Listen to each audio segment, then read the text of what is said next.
everyone, and very good evening. I am Dr. Ajinkya Nanavare from Emcure Pharmaceuticals.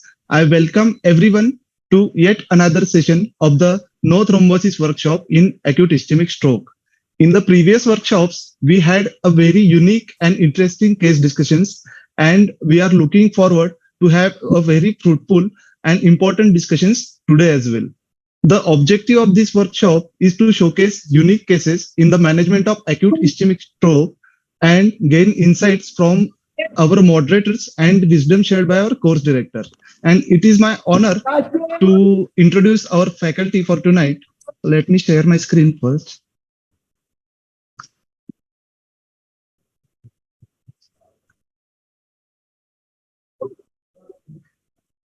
So I first welcome Dr. Subhash Kaul sir. Sir is senior consultant and stroke specialist, King's Foundation and Research Center, Sikandarabad. Sir has been faculty for 27 years at Nizam's Institute of Medical Sciences, Hyderabad. Sir is former professor and head Department of Neurology and Dean at NIMS. He has more than 120 publications in various reputed national as well as international journals. And he has been principal or co-investigator of several national and international projects, including the largest single center Hyderabad Stroke Registry, which was funded by ICMR. He has won the State Teacher Award by Telangana government in 2017. Sir is past president of AP Neuroscientist Association, Indian Stroke Association, and Indian Academy of Neurology. Welcome, Dr. Kaul sir, for today's session. Thank you. Yes. Then I welcome our first moderator for tonight, Dr. S. Meenakshi Sundaram sir. Sir is senior consultant neurologist at Apollo Hospitals, Madurai. He is a recipient of gold medal and best ongoing student award for the year 2000 from the NIMANS, Bangalore. Sir has more than 20 years of experience in neurology and has more than 36 publications in various national as well as international journals. Sir has presented many papers at various prestigious national and international forums and received the Best Research Paper Award at the 10th Annual Conference of Indian Academy of Neurology, Lucknow in 2002. He has been principal investigator for many international trials, such as trials for refractory partial epilepsy, stroke trials, acute stroke interventional trials, and Parkinson's disease trial. Sir has been editor of the South Asian edition of the book Practical Neurology, and he has also contributed to many books on neurology. Welcome, Meenakshi Sundaram sir. Then I welcome our second moderator for tonight, Dr. Pramod Krishnan sir. Sir is consultant neurologist and epileptologist and HOD of Neurology, Manipal Hospital, Bangalore. Sir has done his DM from NIMANS, Bangalore, and fellowship in epilepsy from SCT IMST Trivandrum, as well as Ludwig Maximilian University, Munich.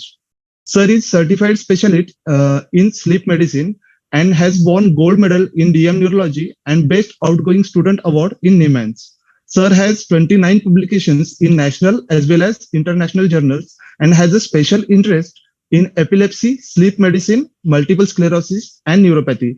Welcome, sir. Welcome to Thrombosis Workshop. Thank you. Thank you.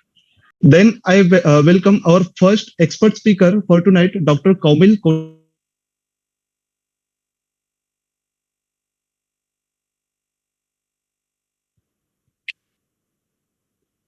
Fellowship in Interventional Neurosurgery. He has multiple international as well as international and national publications, and he has co-authored a chapter on approaches to paraplegias in IIN textbook of neurology. He has done multiple paper and poster presentations in various conferences and has won many academic honors and awards like invited speaker in the Fine Teaching course in neurology and Gujarat Neurocon 2023. He has been a first runner-up for stroke quiz at Shine 2017 Chennai and winner of the EEG quiz in epilepsy school in Ludhiana. Welcome, sir. Thank you. Then I welcome our second expert speaker for tonight, Dr. Nishikant Eklar, sir. He has completed his MBBS from GMC and Hospital Aurangabad and completed his MD medicine from the same hospital, Government Medical College and Hospital, Aurangabad in 2009. He has completed his DM neurology from BYL Nair Hospital in Mumbai in 2014 and worked as an assistant professor in neurology for 1 year in the same hospital. Sir has published multiple articles in various journals on vertigo, carcinomatous meningitis, and Wilson's disease. Welcome, sir. Welcome. So with this short introduction, I would like to hand over this session to our course director, Dr. Subhash Kaul, sir, for the context setting and the welcome comments. Over to you, sir. Yeah. Thank you. Thank you very much. I think this is yet another very important academic session on thrombolysis and stroke. As Miller Fisher has said that neurologists learn neurology stroke by stroke, but I think we learn stroke also stroke by stroke, because two patients of stroke are never the same. And clinical trials give us an average data, but patient does not come as an average of 10,000 patients. Patient comes as an individual, so which poses its own challenges. And I think this is the forum in which we discuss. Sometimes we give off-label treatment, sometimes we follow guidelines, sometimes we have to go beyond the guidelines, but that is what stroke management is. So once again, it's nice to again welcome Meenakshi Sundaram. Sometimes Meenakshi is so busy that many times he's not able to make it. We understand that when Meenakshi is not here, he is managing a stroke patient at that time, because all other patients can wait, but stroke patient cannot wait. So welcome Meenakshi, and also welcome Pramod Krishnan today as the chairperson. So I hand over the session to you to please carry on the discussion, and after carry on the presentations, and then we'll discuss it. Thank you. Meenakshi, please start. Sir, namaste, sir. Waiting to hear from the speakers and waiting to learn from you. And I'm very happy to be chatting with Dr. Pramod Krishnan, sir. I know him through our Nirman's group. One of the most brilliant persons we ever met, sir. Thank you to be part of the same program. Waiting to learn from the speakers. Thank you. Thank you, sir. Dr. Kaumil Kothari, sir, you can start with your presentation. Sure, I'll share my screen. Yes, sure.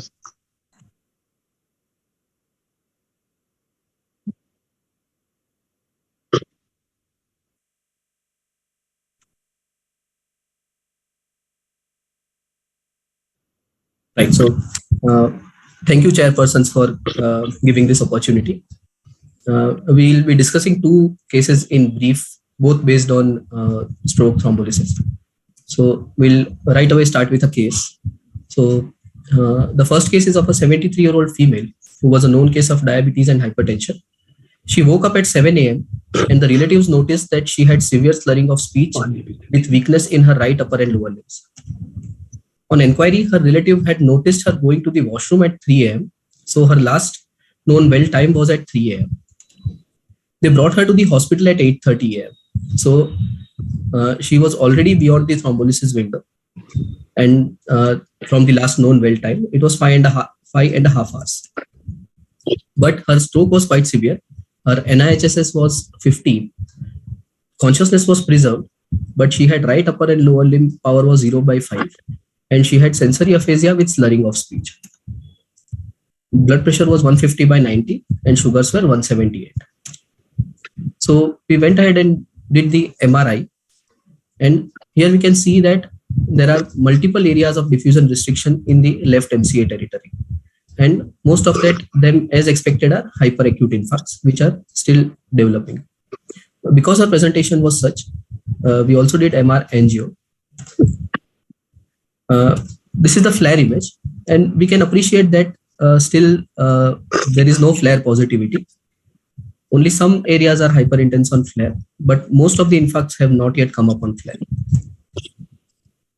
This is the MR angio. We can see the paucity of some branches in the left MCA territory.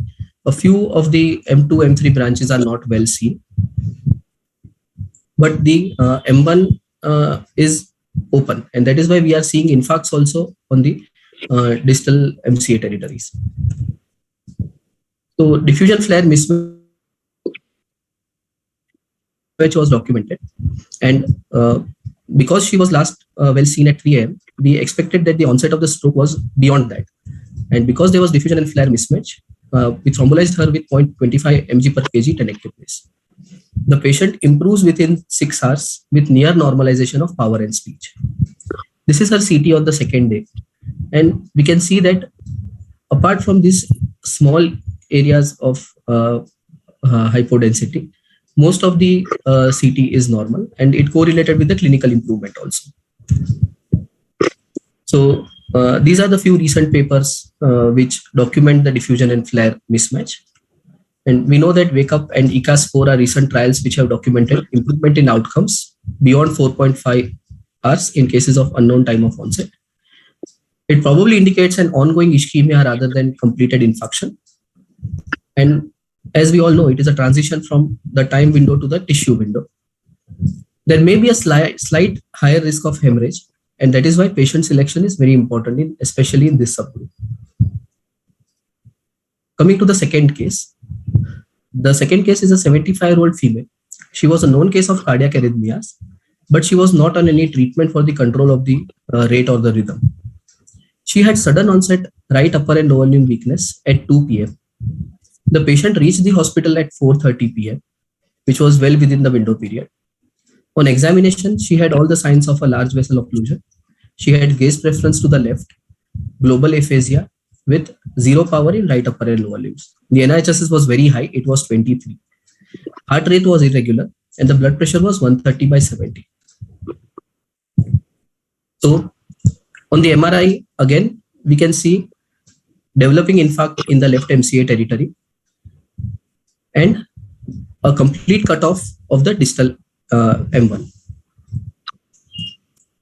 So the patient was advised IV thrombolysis with tenecteplase. She was thrombolized with 0.25 mg per kg tenecteplase. She had mild improvement within 15 minutes, but because the M1 was occluded, we shifted the patient to the cath lab for DSA and SOS mechanical thrombectomy. So when I took the patient for DSA and thrombectomy, I could see that the thrombus had clearly migrated from the distal MCA to the M2 branches. So here we can see the filling defect, but the distal flow is quite good and it is filling most of the territories. So chasing a thrombus in the M2 location when most of the branches are filling well, and especially when the patient has been thrombolized, I thought that we should wait for some time. So I kept the patient on table and waited for 15 to 30 minutes. And here we can see that on taking the runs again, the thrombus has more or less dissolved. Only a little bit of partial thrombus is what is remaining. So I decided to come out. I did not chase the thrombus. We can see only patchy infarcts in the MCA territory, and most of the territory is now preserved. And on the repeat MR angio, we can see there is blockage of one of the branches of the M2, but rest of the branches are well open. So, and the patient improved very nicely with a NIHSS of only 2 on discharge. So we know that tenecteplase is non-inferior to alteplase. 0.25 per mg is the recommended dose. And there is definite data that there is preferable use in large vessel occlusions. Right. Thank you. Yeah, thank you. Meenakshi, please give your comments. Really nice case. Thank you for teaching us a wonderful case, really. And the point is that at one point of time, we should decide that we should leave it and come back. And the wisdom is that, I believe, because we try to chase and do something, it brings more harm to us. I'm so happy that that one, especially this patient, would do much better than what you would think, because collaterals were very good, I think, isn't it? Right, sir. The Right, collaterals sir. were very good. True, sir. True, sir. And that's one of the reasons why the patient, was expected to do well. And the second thing is that cardioembolism, when you treat early, it gives good results, because Very true, sir. Very the fresh thrombus, that was to our advantage. And the third important, non-neurological advantage was that this patient had a stroke at 2 p.m. and Yes, he yes. came to you at 4:30 p.m. If it was 2 a.m. and 4:30 a.m., you would have been miserable. Not because you Absolutely. wouldn't be doing that, because Correct. they would like to ask 100 people opinion before they give consent to you. In the afternoon, it is easier for people to call their own relatives to get consent. We have always seen that when they come in the night, getting consent and getting to them to convince for a procedure like this, which is expensive, is more difficult. So practically also, this patient was ideal because came in the afternoon time, cardioembolism, a fresh stroke was there. Good collaterals. Good collaterals would also say that probably there was ischemia ongoing earlier. That's why the collaterals developed very well. And now we had a big thrombus, and lastly, it was Dr. Kothari there. So God willing, he was there and he just took care of the patient. This is why my comments, sir. Thank you. Thank you, sir. Thank you. Yes, very good case. And I would like to highlight what you have mentioned, that in large vessel occlusion, this is some favorable thing that we have seen with tenecteplase, that you thrombolize and then you take to the cath lab, and in a significant proportion, the thrombolysis has been successful and circulation has been restored. Yes. And you don't have to do any mechanical. So compared to alteplase, I think this is, I mean, it's basically non-inferior, but in large vessel occlusion, this has been our experience also. Yes, that we managed to achieve better revascularization when you have thrombolized with tenecteplase. So that is one. Regarding the first patient, I think the recommendation is that you use tenecteplase within the 3-hour window period in India, because that is the approval. And the 3 to 4.5 hours, it is still, I think they're still waiting for approval to do it in. Yes, sir. But it's been our practice, and there are papers now to show that tenecteplase has been used up to 4.5 hours and even beyond, with results similar to alteplase. So we also are not making the distinction so much that before 3 tenecteplase, after 3 alteplase. And our experience beyond the 3-hour window period has been good, like what you have also shown. But I think we are still waiting for a legal cover where the company gets approval for that entire spectrum of nose till 4.5 hours. I think that is still yet to come, I think. Yeah, I think that is very well taken. I think this is a very good case. Good in terms of outcome also. You know, many times we thrombolize and we may not get good outcome, but I think these are both the cases have got happy endings there as per the protocol and in timely intervention. I would just like to make 2 brief comments. One is about Dr. Pramod's comment. It's very correct that as per the Indian guidelines and the regulatory bodies which were given in 2018, this is 5 years, it was given based on the trial which was done in India, 0.2 milligram per kg body weight within 3 hours. And they had to do that because that was the data available at that time. Because the foreign trials had not come out. Most of the trials, which are important trials internationally, they were not published at that time, whether it is extent, intraarterial, or whether it's NOR test, or whether they were not there. So therefore they went by Indian data. But now we know all over the world 0.25 is the dose and 4.5 is the window. And in fact, I have found out that everybody in India is giving the same dose now. They are just mentioning it on the case sheet and they are giving, even though we have not got the official approval, but I think it is just documented on the case sheet and it's being given. So I think that's a good chance, because I have discussed with people from AIMS and from Shri Chitra and from NIMHANS, and our practice also in the last 1 year has been to use. But it will always be better if we get an official, insert in the product also and in the guidelines. Also, I think Indian guidelines will come. We know that it is in the pipeline. It's going to come very soon. But till that time, we should not deny our patients the proper dose and the proper window. This is one. The second thing, the second comment which I have is again about the first case. It is good that the patient had slept after waking up at 3 o'clock. When she was seen last well at 3 o'clock, after that she slept again. Is that correct? Yes, sir. Yes, sir. She slept again. So now why I am saying that is that, it's funny that guidelines make us do things which, sometimes we don't have a logic, or sometimes the literature is a little old. As per the guidelines, this diffusion-perfusion mismatch in intravenous thrombolysis is only for wake-up strokes.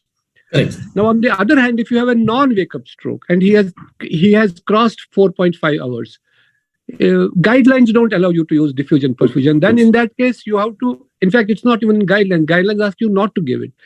But the papers tell you can do a perfusion imaging at that time, CT perfusion. And in that, if you show a mismatch of 1.2, then you can go ahead and you can. But for wake-up strokes, it's allowed to be given. Although we know that it makes sense in any patient if there is a diffusion perfusion mismatch or diffusion flare mismatch. I'm actually you went by diffusion flare mismatch. As per the guidelines, diffusion flare mismatch is applicable only to wake-up strokes, not to the awake strokes. So that is the one point I wanted to make. Correct. So your great lecture case. in INSC about that flare thing was very eye-opening. So now we know that that is very interesting, no, about that flare thing. Although it makes sense, but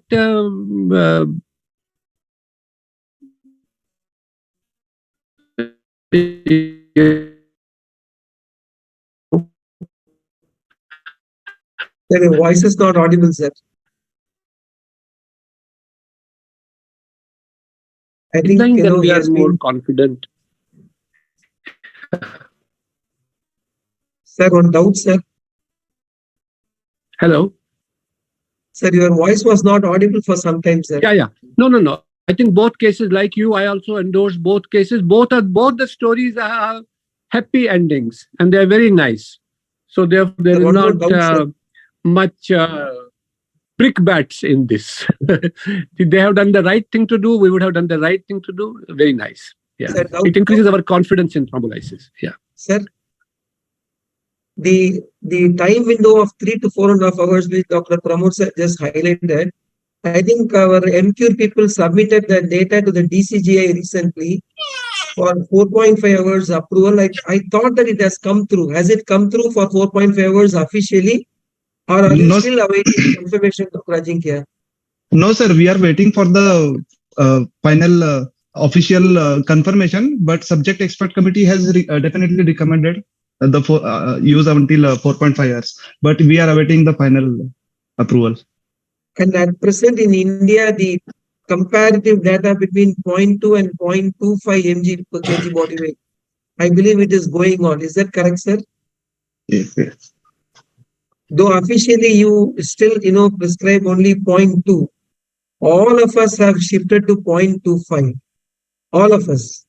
We are doing 0.25. That is the right thing to do. Sir, sorry, sir? I think that is the right thing to do. 0.25, yeah. Yeah. Sir, I had a doubt.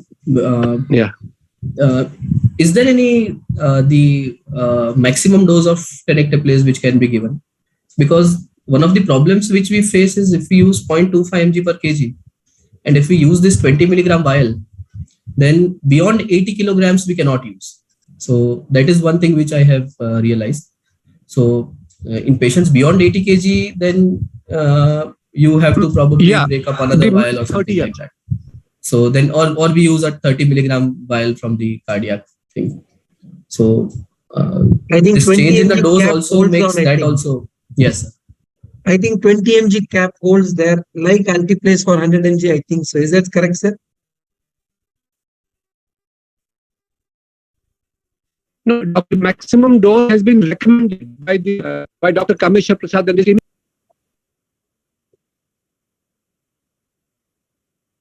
Sir, your voice is not audible again, sir.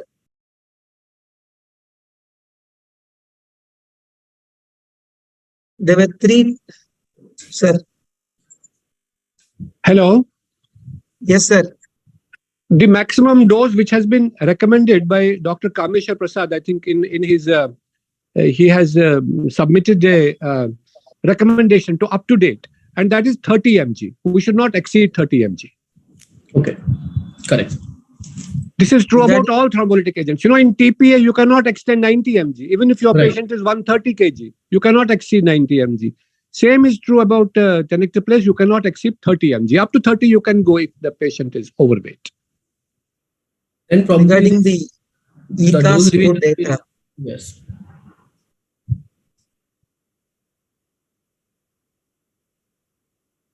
The meta-analysis which took up three data, that is ECA-4, epithet and extend. They were that meta-analysis gave way for use of whatever you just showed.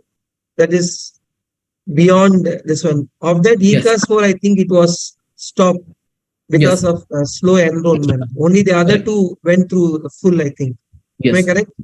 Yes, sir. And our Emcure people, I think, are aware of the data where the diffusion perfusion as of now, data which is available is up to 4.5 to 9 hours.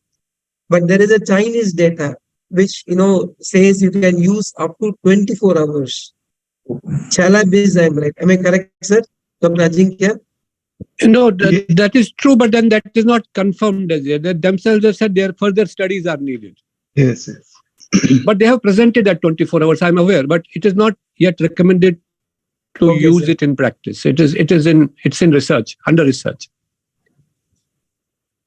Thank you.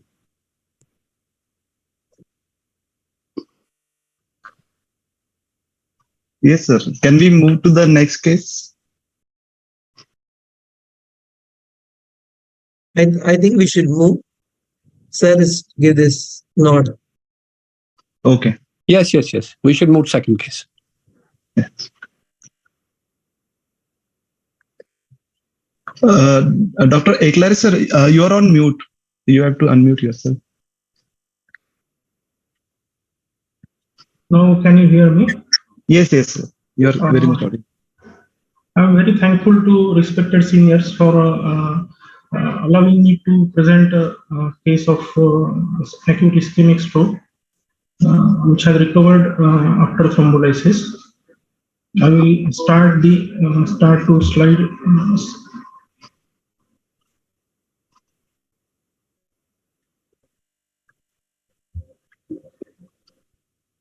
You can click on share screen. Yes. The window will pop.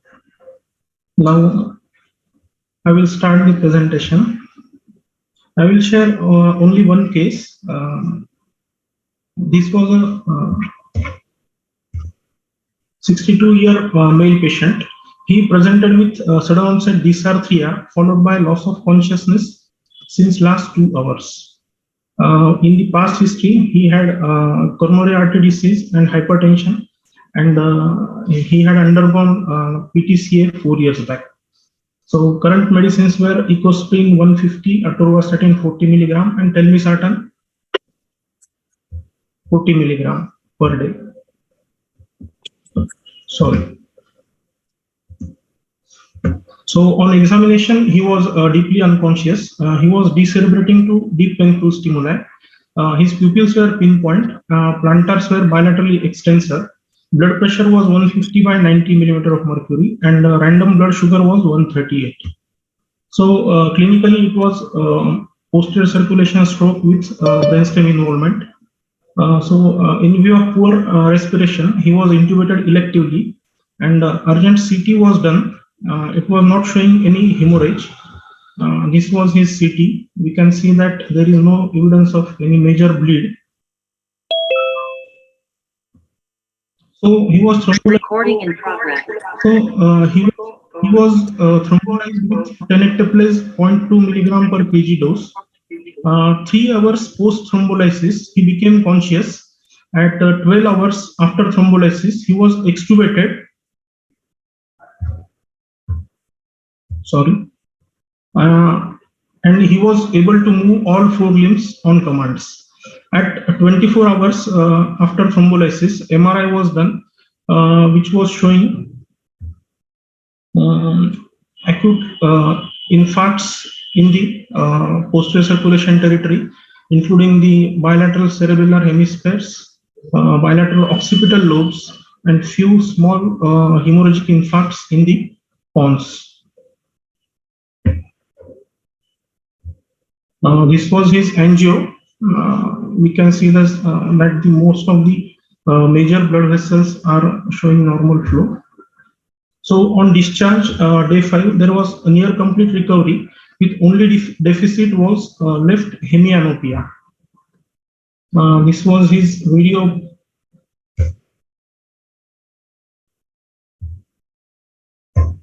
Before thrombolysis, and this was his video. Oh, I'm sorry. The video is actually not playing.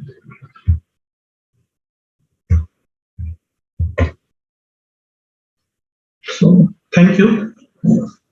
So this was a very excellent experience for me, as the patient had almost complete recovery from a severe presentation after a posterior circulation stroke.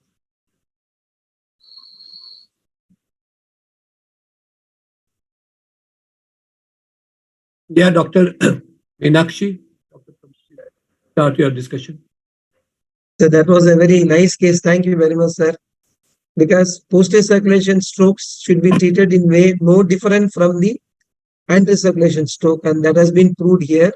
And though the dosage used was only 0.2 milligram per kg body weight, yet it gave very excellent results. That is very encouraging. Though your video did not play, your photo actually showed that he is erect and is standing. So you have easily understood that the patient has really significantly improved thanks to your wonderful treatment. I think that's a great learning thing. The earlier the patient comes, you give the better chance of improvement. Clearly shown, sir. Thank you very much. Thank you, sir. Yeah, so only Mike, I mean, you can't have a better outcome than that. That's excellent that somebody comes deeply unconscious and then he's standing, walking, talking and moving around. So that is fantastic outcome. The only thing I would suggest is that after the thrombolysis, because it took some more time for him to recover, we should have, if the facility was there, taken him to the cath lab and evaluated for mechanical thrombectomy, because of the severity of the stroke and the fact that post thrombolysis, we need to check whether, because he didn't come with you did a CT and then you thrombolized him, isn't it? Yes, sir. So we needed to do a vessel imaging. So, or if he's unstable, direct to the cath lab and do it. So anyway, luckily, that was nothing more was required and recovered after thrombolysis itself. But was that facility was not available at that time? Yes, sir. Actually, at that time, we were not having interventional neurologist and DSA facility at our center. Okay. An excellent outcome. This is like a miracle. So, yeah, I think that's great. Now, I want to know one thing, that patient, you did not have any idea about the size of the infarct when you did the CT scan. Because CT scan was probably normal, is that right? Yes, sir, that's what he mentioned. Yes, CT scan was normal. CT scan was normal. So, I need, now there are 2 points in this. One is that when CT scan is normal and when patient is in coma, so to say. Yes. It is a hard choice to know, because you might be thrombolizing a massive infarct, or you might be thrombolizing a patient whose brainstem is entirely knocked off. And 5 years back, I would probably not have thrombolized this patient, but I'm telling 5 years back, please remember that. So which means I agree with you today. But 5 years back, I would not have thrombolized, because once a patient is in deep coma, you cannot do his NIHS. Yes, sir. You have to assume that he has got, in fact, it was said that if a patient is in coma, then for every deficit, you have to give as if that existed. So his score will become something like 42, right? Yes. So it would be very difficult to thrombolize. But the only thing which, and that could have been true also, this patient, it was possible that he could have had entire brainstem gone and all, and we might not have succeeded. But the only thing which allows us to thrombolize these patients is that as per 2019 guideline, up to 3 hours, you don't have to depend either on NIHS or on the size or location or the depth of infarct.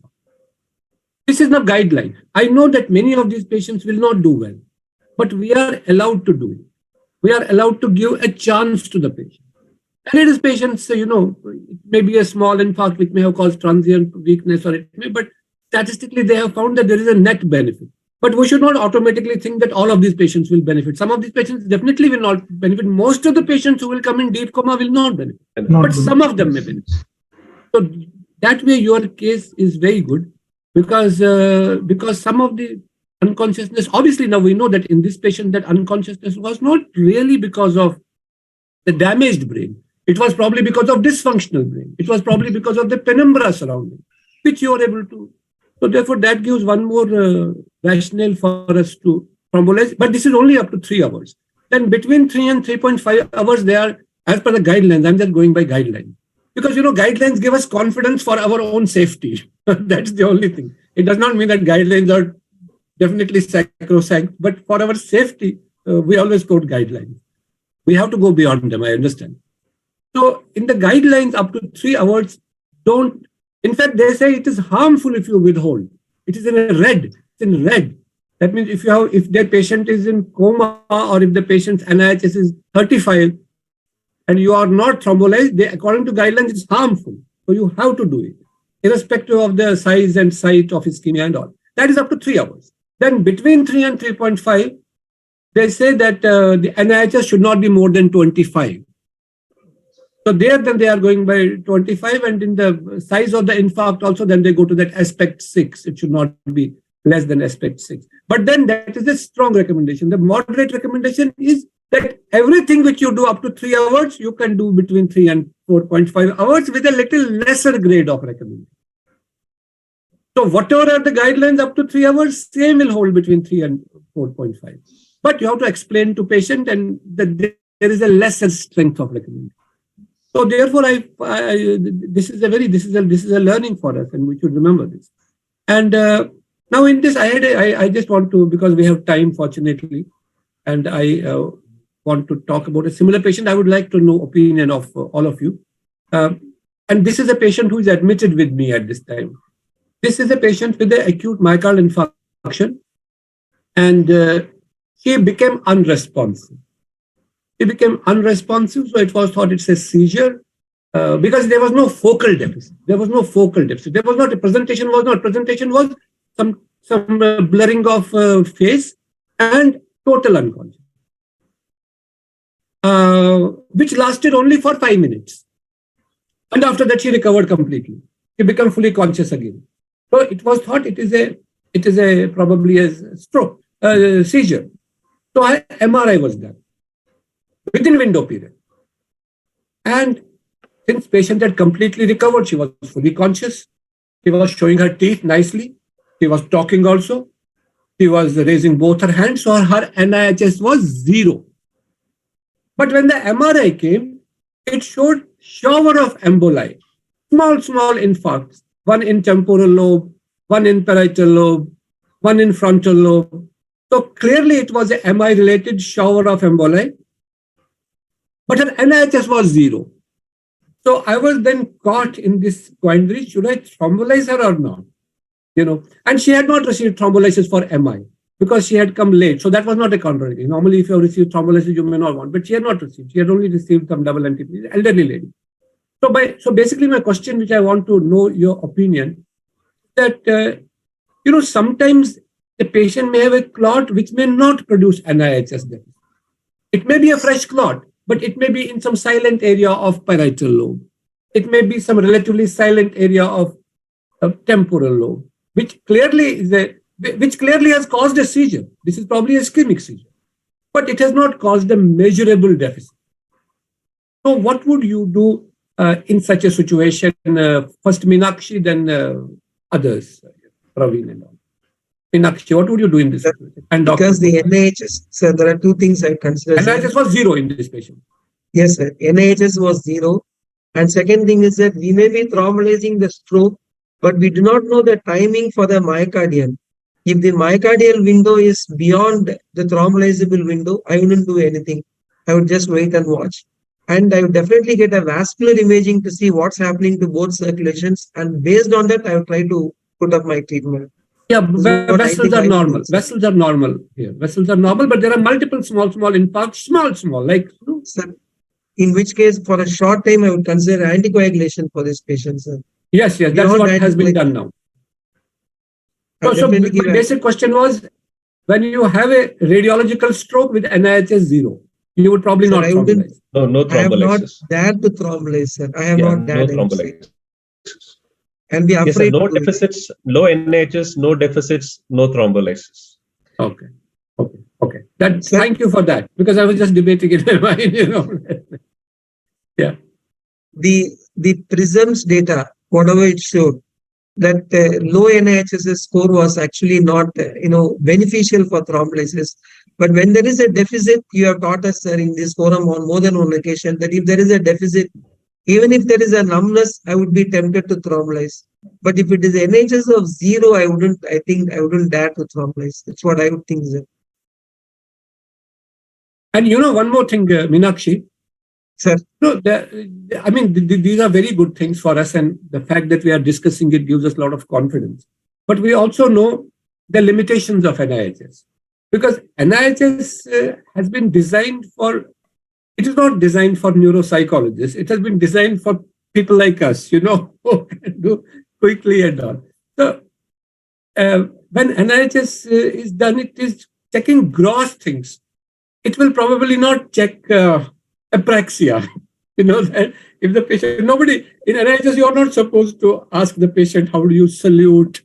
How do you, use the scissors? So that we have to keep at the back of our mind. There may be some mild cognitive deficits which are not measurable by NIHS, right? Yes, sir. We've thrombolized isolated thumb weakness, only slight dysarthria, somebody coming with just a field deficit. So then we don't bother about the NIHS. If it's causing disability, if it's a definite cause of disability, then we thrombolize irrespective of the low NIHS. Sir, regarding this case, whatever he presented, it was a very nice case, really, because the patient had massive deficits at admission, and the NIHS discussion was made. So, was the NIHS actually, those criteria were made for anterior circulation? Would that be applicable to the posterior circulation also? Is that first point?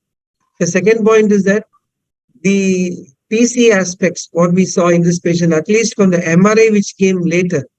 Though initially we didn't have the MRI, we had only CT scan, which we would have done the same thing, because in our hospital we have made it a protocol not to do MRI before thrombolysis if they are less than 4.5 hours. We do only CT and go ahead with that. So if we had got the MRI, PC aspects was only, I think it was 7. There were 2 occipital infarcts he showed, and one occipital infarct and 2 posterior, occipital lobe infarcts, and 1 was cerebellar infarct. PC aspects was 7.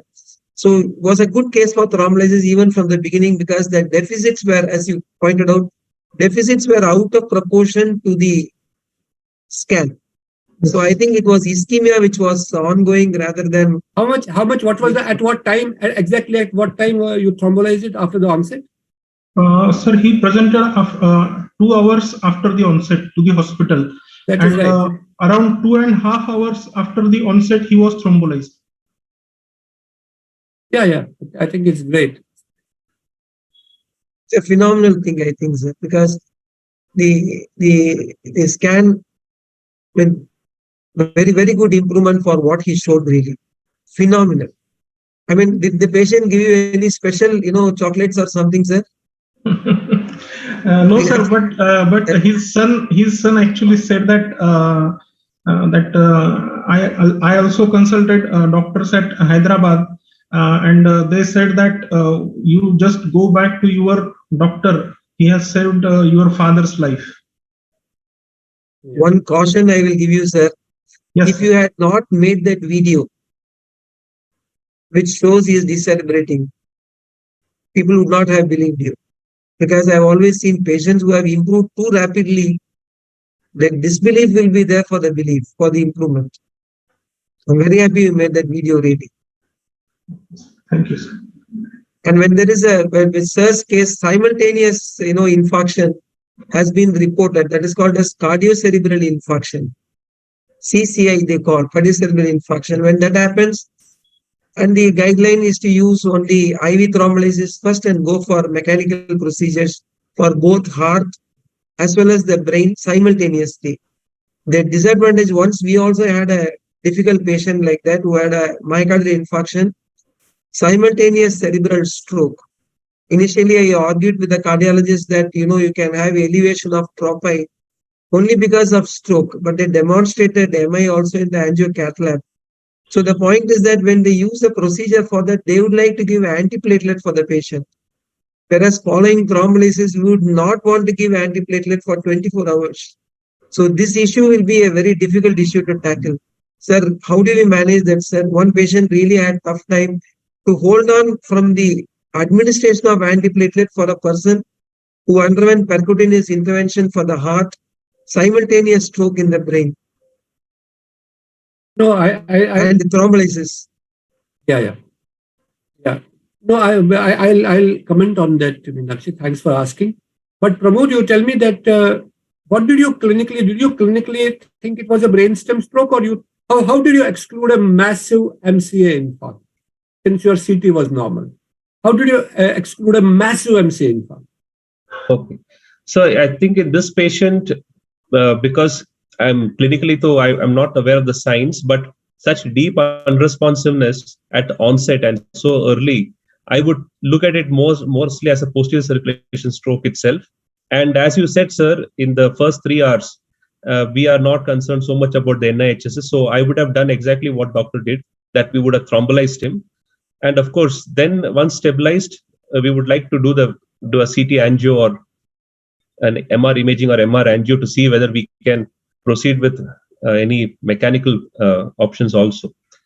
But if any focal signs at onset, some asymmetry or little slower progression, I think this is too rapid for MCA that somebody becomes so deeply unresponsive within just 2 hours of stroke onset. So I would be betting more on, and I would probably expect to see some subtle signs on the CT scan if it's such a large MCA infarct, something in the insula, some gray white differentiation difficulties. So whereas in posterior circulation shows up much later. So I think my clinical diagnosis for this patient also would have been a brain. Did he have no, because it's an academic Large point. MCA I know stroke. from management point of view, it is perfect, but it's an academic point. Did he have those, I mean, as per the data available, pinpoint pupil, skew deviation, things like that, which you can watch in an unconscious patient? I'm just looking back. I mean, outcome is great, but I'm just looking back. He had pinpoint pupils and bilateral extensor plantars, and decerebration was also bilateral. I think it's a great case. You must publish it because this message has to spread to others. So, there are rarely cases like this which do well and they are, presented. So therefore, but if you only present it, only me and Meenakshi and Pramod will know about it. But if you publish it, whole world will know about it. So therefore, you should publish it. Publications are immortal, So therefore, you should do that. And Meenakshi, this situation can happen, and this can happen when you have to give antiplatelets. But as per the guidelines, one of the good things about 2019 guidelines of stroke, both acute as well as this thing, is that they are very, very flexible. They are very flexible. 2019 guidelines have been written for us only, for people who are in the field. It says that aspirin should be started after 24 hours, but in situation which warrant antiplatelets earlier, can be given before 24. It doesn't make a mention of double antiplatelet, of course, but it says that antiplatelet. So in that situation, I would not give probably double antiplatelet, but I will give 1 tablet of aspirin. And after surveying a lot of literature, I realized that after 8 hours we can give. After 8 hours, after having given thrombolysis, you can give. That is the earliest people have given. I have not seen anybody given before 8 hours. Means you have given thrombolysis IV TPA at 12 o'clock in the noon, 8 o'clock in the evening, I would TPA, but only to those patients where there's a real requirement. And the real requirement seems to be, to me, either a stent or a acute myocardial. So it is allowed also, but I would probably not give double antiplatelet. So there may be, but that's allowed. Yes, sir. On the same point, there have been situations where patient has come to the ER after going to a clinician where even CT was done, and somebody has already loaded with aspirin and clopidogrel and then sent to us. We have still thrombolized these patients. Yes. And we have not had any negative outcome. in terms of So what bleeding. did they have? What did they have in the ER? Say it again. No, they came with acute stroke within the window period, but already seen at another place where after seeing the CT, they have started on antiplatelets and then shifted to us. And we realized patient is in the window period, so we have thrombolized the patient. I recollect several such cases where antiplatelets were given just maybe an hour or before the thrombolysis. But it didn't really result in any bleed or any such problem. So I think whenever needed, as Sir said, as Call Sir said, I think we can start antiplatelets when strongly indicated without waiting for the 24-hour period. So there will be a little risk. It's mentioned that if a patient has taken heparin or if a patient has taken aspirin, we understand compared to those who have not taken, there may be some risk of bleeding, but it is worth taking that risk. The advantage is much more than the risk we are taking. So any other comment from the panelists? One more, sir. Yeah. One of my patients, I remember this when you are saying that it's relevant, sir. Around 4 years or 4.5 years ago, we had a patient with post-circulation stroke. And the patient had a very tight stenosis and a stent was placed. And immediately post-stent, as any interventional people like Dr. Kothari would do, our interventional radiologist wanted antiplatelet on board, which I promptly refused because we had given IV thrombolysis, did not accept. Patient came out of the cath lab very much better. And within few hours, the patient grossly deteriorated. And we went back into the cath lab, found that the occlusion was re-occluded completely. We again reopened it, and I'm sad to say that the patient did not do well at all. So learned a very bad lesson from that case. So at that time, these guidelines were not there for us really. It was around 5 or 6 years ago. And really, we didn't know at that time, even placement of an acute stent was not known to us, but we did it very poorly and ended up with a very difficult times. Really. Meenakshi, you are only reminding me of my own disasters which have happened. And sometimes these disasters happen because of communication gap also. For instance, I'll tell you, there is a patient who underwent stenting procedure and the nurse had forgotten to give double antiplatelet agents the night before or the early morning. It was a communication gap. It was given. It was written. But, platelet, nobody had probably double checked, something like that. And patient thrombosed. So these are extremely cautious and check 100 times as the patient received drug. And we have to take through. It's a tightrope walk. But this happens. That stenting is a very, very thrombogenic material. So we have to give. And so much so, I'll tell you, so much so. Now we have become very brave in this after experience.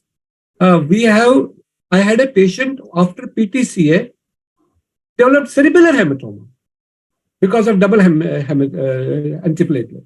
Well, the question was, should we continue double antiplatelet because he has a cerebellar hematoma? He may even have to go for neurosurgery, or should we continue it?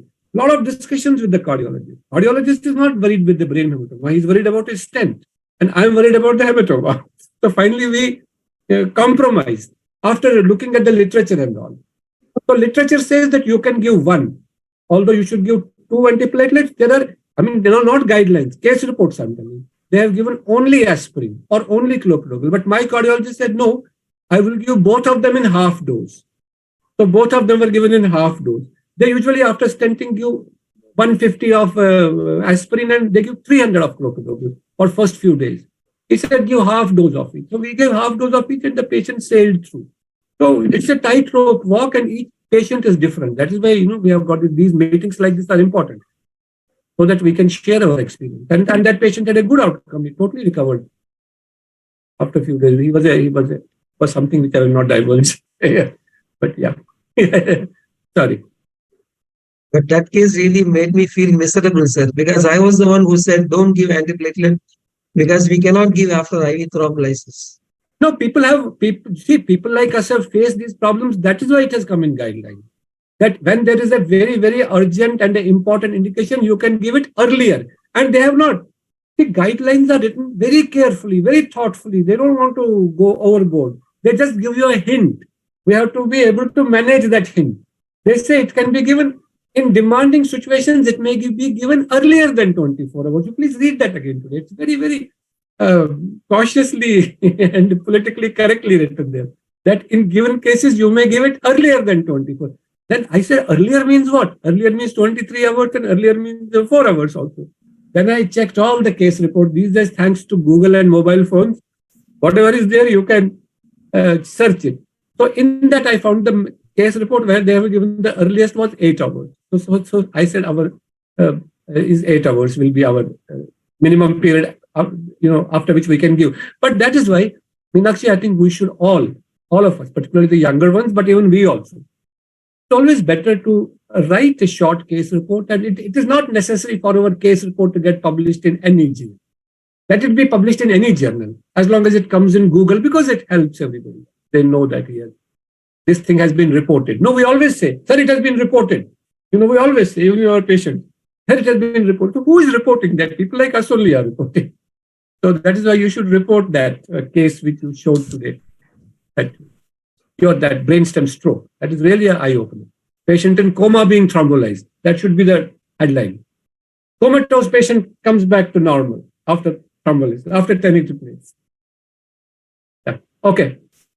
So one more comment, sir, regarding what Dr. Pramod sir mentioned, that after the publication of the Enchanted data, the Enchanted trial actually was for altiplase, showing that 0.6 and 0.9 milligram per kg body weight within quotes Indian or Asian origin people, whether 0.6 is okay because Japan has approved 0.6 of altiplase.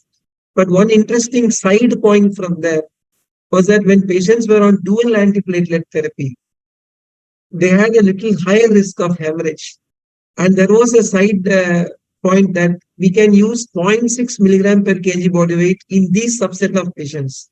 And that is the same thing which I apply to my patients with the tenecteplase also. When they are on dual antiplatelet, I tend to give only 0.2 and I don't give 0.25. Is that okay, sir?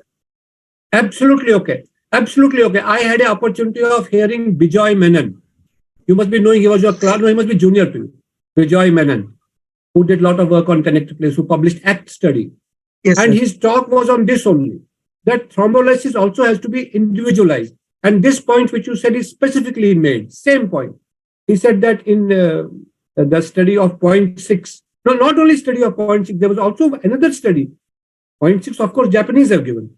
But there was a study for lower dose of alteplase at 0.6. And in that, they found that there was less bleeding in patients, in the vulnerable groups, like small vessel disease and all. So I completely agree with you. If a patient is on double antiplatelets or if he has got some hemorrhage, microhemorrhage, borderline microhemorrhage, or extensive white matter disease, we should give small dose. It'll be perfectly all right as long as we document. Dr. Kothari, did you purchase the 28-day limit? Because in your slide it came that within 28 days something is going to expire. So that is a radiant DICOM, sir, for DSAs and all. So it is a software to run the DSA CDs and also the radiant DICOM. So every 30 days you have to take the license again. It is a free license, but you have to just register. So it is good for mentioned 28 days it is going to expire. So it is Yes. reminding you, took up opportunity to remind you that. So. yes. Right. Last week there was a case. The patient had a CCA occlusion, and the patient was within the window, so I thrombolized with tenecteplase, but obviously it did not open because the whole CCA was closed. So then I went ahead and did a thrombectomy with aspiration, and there was a severe stenosis at the ICA origin. So there was no other way but to put a stent. So in that case, we generally try and load with Brilinta and Ecosprin, because that is the one which acts the fastest. So in that case, despite the patient being thrombolized with tenecteplase, we did not have any option but to load with Brilinta and Ecosprin. And then after waiting for around 30 to 45 minutes, I put a stent. Fortunately, the patient did very well. But in such cases, I want to make one point on that. I want to make one point on that. I think at that given time, you took that decision. But I have also seen, you also must have seen that if the impact size is little bigger, right, then they can bleed also. And they can bleed, absolutely. So it is a tightrope. But some of the people, what they do, and it's not possible everywhere, that they do only angioplasty at that time. They don't put a stent. Provided the angioplasty stays. Yes. Correct, sir. But this was closing down, sir, again and again. Yeah. It was probably the thrombus load was so high that it definitely would not have stayed open unless we would have stented it, sir. So probably I'll show that case somewhere in some other forums. In those days when I said even Brillianta was not even accepted for stroke.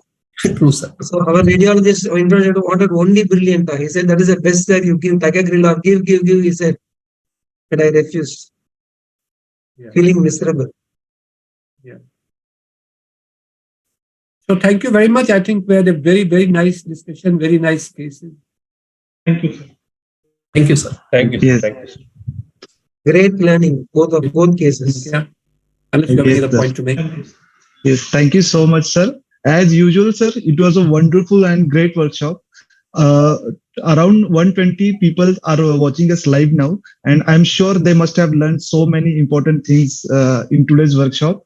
Sir, there is one question in the comment section. Does 0.25 mg per kg dose increases the risk of bleed? So, not as per the data. Not as per the data. The data shows 0.25 is as 0.25 data is going to stay now. There is total agreement on this because 0.2 is too less and 0.45 is too high. Too much. Because there was a very ironical recommendation. It still stays. It has not been modified.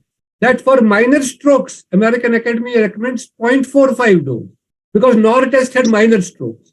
And for large artery occlusions, it gives 0.25. So if it's a large artery occlusion, 0.25. But if it's a lacune, it is 0.45. So then Norway was in trouble. And, there was recently one movie also about some Norway-India connection. A very great movie. You should see that. But anyway, so then there was they did another test, NOR test 2 trial, in which they said, okay, this 0.45 may be better for big strokes. But they bled. So therefore, I think it's a matter of time before 0.25 becomes a universal. Okay, sir. So all the doctors are appreciating this workshop in the comment section, and I'm sure it must have helped them. So I would like to thank Dr. Kothari sir and Dr. Eklare sir for presenting those interesting cases, and I would like to congratulate them as well. And thank you so much, Kaul sir, Dr. Meenakshi Sundaram sir, Dr. Pramod Krishnan sir, for your expert comments and your great practical insights. And thank you so much for sharing your experiences as well. And we would really like to work under your guidance, sir, for many such future programs. So with this note, sir, we'll close this session. Thank you, everyone, again. Thank you. Good night. Thank you so much. Thank you, sir. Thank you. Thank you, sir. Thank you very much. Thank you, sir. Kaul sir. Thank you, Pramod sir. Thank you, Wonderful sir. cases. Thank you. Thank you, sir.